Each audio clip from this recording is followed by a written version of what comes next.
Friends. So top 5 series அப்படிங்கிற regular சீரீஸ்ல நம்ம வந்து பிஒய்க்யூஸ்ல இருந்து இம்பார்ட்டன்டான ஒரு 5 கொஸ்டினா எடுத்து நம்ம வந்து டிஸ்கஸ் பண்ணிட்டு இருக்கோம். அந்த வகையில இன்னைக்கான டாப் 5 சீரீஸ்ல நம்ம எக்கனாமிக்ஸோடைய ப்ரீவியஸ் இயர் கொஸ்டின்ல ஒரு 5 கொஸ்டின் ரொம்ப இம்பார்ட்டன்டானதா எடுத்து வித் எக்ஸ்பிளனேஷனோட அதை வந்து நம்ம டிஸ்கஸ் பண்ணலாம். ஸோ இதான் ஃபர்ஸ்ட் கொஸ்டின். ஃபர்ஸ்ட் கொஸ்டின் என்னன்னு பாருங்க. இந்தியாவில் 3 ஆண்டுகள் ஆண்டு திட்டம் நடைமுறைப்படுத்தப்பட்ட காலம் என்ன?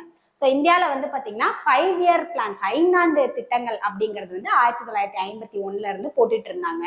ஆனா இடைப்பட்ட ஒரு குறிப்பிட்ட காலகட்டத்தில் மட்டும் 5 திட்டத்தை வந்து செயல்படுத்தாம ஆண்டு திட்டம் வருஷம் போடுற மாதிரியான ஒரு திட்டம் அப்படிங்கறது வந்து செயல்படுத்தினாங்க. அது எந்த பீரியட்ல அப்படின்னு கேட்டிருக்காங்க. ஸோ ஆன்சர் வந்து பாத்தீங்கன்னா 1966ல இருந்து 1969 இந்த காலகட்டத்துல தான் வந்து பாத்தீங்க அப்படின்னா நமக்கு ஆண்டு திட்டம் அப்படிங்கிறது வந்து செயல்பாட்டுல இருந்தது. ஸோ எதுக்காக இந்த பர்டிகுலர் டைம் பீரியட்ல வந்து இந்த ஆண்டு திட்டம் ஆனுவல் பிளான்ஸ் வந்து போட்டாங்க அப்படின்னு பாத்தீங்கன்னா, இதுக்கு முன்னாடி போட்டிருந்த 3rd 5 இயர் பிளான் வந்து ஒரு பெரிய ஃபெயிலியர் ஆயிருக்கும். 3வது 5 திட்டம் வந்து பாத்தீங்க அப்படின்னா ஒரு மிகப்பெரிய ஒரு ஃபெயிலியர் பிளானா வந்து அமைஞ்சிருக்கும். ஸோ அதனால அதுக்கடுத்து 5 திட்டம் அப்படிங்கறத அவங்களுக்கு வந்து சிறப்பா செயல்படுத்த முடியாம இருந்திருக்கும்.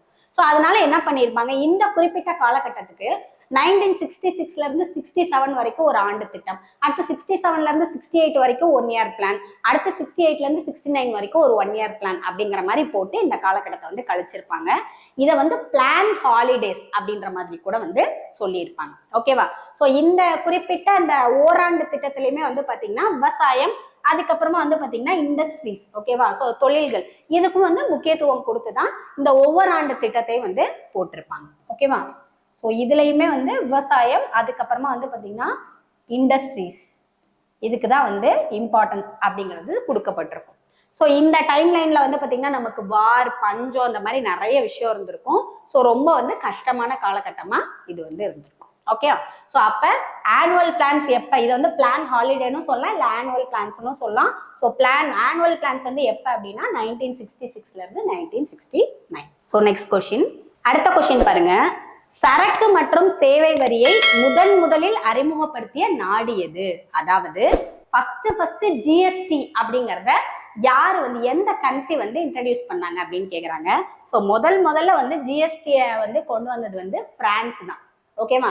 ஸோ பிரான்ஸ் முதல்ல கொண்டு வந்ததுக்கு அப்புறமா ஒரு 160 நாடுகள் கிட்ட பிரான்ஸை ஃபாலோ பண்ணி இந்த ஜிஎஸ்டி அப்படிங்கறத வந்து இன்ட்ரடியூஸ் பண்றாங்க. மற்ற நாடுகள்லாம் வந்து பிரான்ஸை முன்மாதிரியா வச்சு இன்ட்ரடியூஸ் பண்ணாங்க. ஓகேவா? ஸோ நெக்ஸ்ட் வந்து இந்த பிரான்ஸ் வந்து எப்ப ஜிஎஸ்டியை வந்து கொண்டு வந்தாங்க அப்படின்னா 1954ல வந்து இன்ட்ரடியூஸ் பண்ணியிருப்பாங்க ஜிஎஸ்டி. ஓகேவா? ஸோ அப்ப ஜிஎஸ்டியை முதல்ல இன்ட்ரடியூஸ் பண்ண நாடு எது அப்படின்னு கேட்டாங்கன்னா France. Okay, next question. When did Reserve Bank of India commence its operations? அதாவது ரிசர்வ் பேங்க் ஆஃப் இந்தியா எந்த ஆண்டு தனது செயல்பாடுகளை தொடங்கியது? ஓகேவா? ஸோ நம்மளுடைய ரிசர்வ் பேங்க் வந்து பாத்தீங்க அப்படின்னா 1934. ஓகேவா? ஸோ ரிசர்வ் பேங்க் ஆக்ட் அப்படின்னு சொல்லிட்டு ஒரு ஆக்டை வந்து போட்டுட்டு அதுக்கப்புறமா தான் 1935ல வந்து பாத்தீங்க அப்படின்னா ஏப்ரல் 1 1935ல தான் ரிசர்வ் பேங்க் வந்து என்ன ஆச்சு, செயல்பட வந்து ஆரம்பிச்சது. ஸோ ரிசர்வ் பேங்குடைய ஹெட் குவார்டர்ஸ் வந்து ஆரம்ப காலகட்டத்தில் கொல்கட்டால இருந்துச்சு. அதுக்கப்புறம் அதை வந்து மும்பைக்கு வந்து பெர்மனண்டா மாத்திட்டாங்க. ஸோ ஹெட் குவார்டர்ஸ் வந்து பாத்தீங்க அப்படின்னா இதுக்கு மும்பைல வந்து இருக்கு. ஓகேவா? ஸோ மற்ற எல்லா பேங்குடைய ஆப்ரேஷன்ஸையும், ஓகேவா, எல்லா இதையுமே யார் வந்து டேக் கேர் பண்ணிப்பாங்க? ரிசர்வ் பேங்க் தான் வந்து டேக் கேர் பண்ணிப்பாங்க. ஓகேவா? ஸோ எப்ப இருந்து ரிசர்வ் பேங்க் செயல்பட தொடங்குச்சு அப்படின்னா ஏப்ரல் 1 1935ல இருந்து. ஸோ ஹெட் குவார்டர்ஸ் எங்க இருக்கு அப்படின்னு பாத்தீங்கன்னா மும்பைல வந்து இருக்கு. ஓகேவா? ஆரம்பத்துல கொல்கட்டால இருந்தது, அதுக்கப்புறமா மும்பைக்கு வந்து சேஞ்ச் பண்ணிட்டாங்க. ஓகே, அதே மாதிரி இன்னொரு கொஸ்டினும் நமக்கு வந்து கேட்கலாம். ஓகேவா? இதோடைய துணை கேள்வி மாதிரின்னு வச்சுக்கோங்களேன். ரிசர்வ் பேங்க் வந்து பாத்தீங்கன்னா ஆரம்பத்துல ஒரு பிரைவேட்டைஸ்டு பேங்கா தான் இருந்திருக்கும்.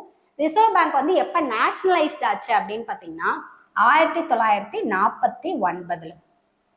ஓகேவா? 1949ல தான் ரிசர்வ் பேங்க் வந்து ஒரு நேஷனலைஸ்டா வந்து மாத்தினாங்க. ஓகேவா? 1949ல. ஸோ இதனுடைய ஒரு துணை கேள்வி மாதிரி இப்படி கூட கேட்கலாம். ரிசர்வ் பேங்க் வந்து எப்ப நேஷனலைஸ்டா வந்து ஆச்சு அப்படின்ற மாதிரி 1949.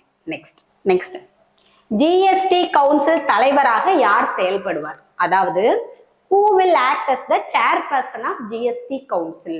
ஸோ ஜிஎஸ்டி கவுன்சிலுடைய சேர்பர்சனா யார் செயல்படுவாங்க அப்படின்னா யூனியன் பினான்ஸ் மினிஸ்டர், அதாவது நிதி மந்திரி தான் வந்து பாத்தீங்கன்னா ஜிஎஸ்டி கவுன்சிலுடைய தலைவராக செயல்படுவாங்க. ஓகேவா? ஸோ ஜிஎஸ்டி கவுன்சில் மீட்டிங் வந்து வருஷம் நடக்கணும், இல்ல வருஷத்துல 2 தடவை நடக்கணும் அப்படின்ற எந்த கண்டிஷனுமே கிடையாது. ஸோ அவங்களுக்கு எப்பெல்லாம் டிஸ்கஸ் பண்ணும் அப்படிங்கிற மாதிரி ஒரு நீட் இருக்கோ அப்பெல்லாம் அவங்க வந்து மீட்டிங் கண்டக்ட் பண்ணுவாங்க.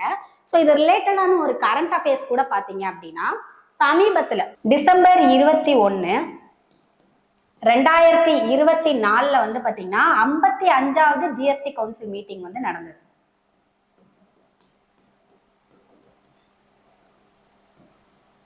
ஓகேவா? சோ டிசம்பர் 21, 2024 வந்து பாத்தீங்கன்னா 55வது ஜிஎஸ்டி கவுன்சில் மீட்டிங் வந்து நடந்தது. எங்க நடந்தது அப்படின்னு பாத்தீங்கன்னா ஜெய்சல்மர், ராஜஸ்தான்ல வந்து நடந்தது.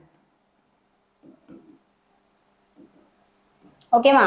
சோ இதுக்கு யார் தலைமை தாங்கி இருப்பாங்க? ஆப்வியஸானா நம்ம முன்னாடியே பார்த்த மாதிரி நிதி மந்திரி நிர்மலா சீதாராமன் அவர்கள் தான் வந்து பாத்தீங்க அப்படின்னா ஹெட் பண்ணியிருப்பாங்க. ஓகேவா? இது ரிலேட்டடான கரண்ட் அஃபேர். ஓகேவா? 55வது ஜிஎஸ்டி கவுன்சில் மீட்டிங் வந்து பாத்தீங்கன்னா ஜெய்சல்மர், ராஜஸ்தான்ல வந்து நடந்திருக்கும். நிர்மலா சீதாராமன் வந்து ஹெட் பண்ணியிருப்பாங்க, நம்மளுடைய பினான்ஸ் மினிஸ்டர். ஓகே, ஸோ அப்போ நம்மளுடைய ஜிஎஸ்டி கவுன்சிலுடைய சேர்பர்சன் யாரு அப்படின்னா union finance minister. Okay, so next வந்து பாருங்க, இப்போ ஒரு ஸ்டேட்மெண்ட் கொடுத்துட்டு இதை சொன்னவர் யாருன்னு டைரக்ட் கொஸ்டின், இதுக்கு எக்ஸ்பிளனேஷனே தேவையில்ல. ஸோ பாருங்க, திட்டமிடுதலுக்கு ஒரு வலிமை மிக்க, தகுதி வாய்ந்த மற்றும் ஊழலற்ற ஆட்சி செய்தல் அத்தியாவசியமானது. இதை வந்து சொன்னது யார் பாருங்க. Planning requires a strong, competent and incorrupt administration. ஓகேவா? ஸோ ஒரு ப்ராப்பரான ஒரு திட்டமிடுதலுக்கு வந்து பாத்தீங்கன்னா ஒரு வலிமையான, தகுதி வாய்ந்த, அதே மாதிரி ஊழலற்ற ஒரு ஆட்சி அப்படிங்கிறது வந்து ரொம்ப முக்கியம். ஸோ இது யாருடைய கருத்து அப்படின்னு பாத்தீங்கன்னா ஆர்தர் லூயிஸ், இவருடைய கருத்து. ஓகேவா? இவர் தான் இந்த மாதிரி ஒரு விஷயத்த சொல்லியிருக்காரு. ஓகேவா? டைரக்ட் கொஸ்டின் தான். ஸோ எக்ஸாம்ல ஒரு ப்ரீவியஸ் இயர் கொஸ்டினா இதை வந்து நமக்கு கேட்டிருக்காங்க. Okay, so that's all. So இப்போ நம்ம வந்து எக்கனாமிக்ஸ்ல இருந்து ஒரு 5 ப்ரீவியஸ் இயர் கொஸ்டின்ஸ் வந்து பிக் பண்ணி வித் அடிஷ்னல் எக்ஸ்பிளனேஷன்ஸோட, இன்ஃபர்மேஷன்ஸோட நம்ம வந்து பார்த்துருக்கோம். ஸோ இதே மாதிரி அடுத்தடுத்த டாப் 5 சீரீஸ்லையும் நிறைய ப்ரீவியஸ் இயர் கொஸ்டின்ஸை வந்து எடுத்து நம்ம டிஸ்கஸ் பண்ணலாம். Thank you. Send a map. You dare to dream, we care to accomplish.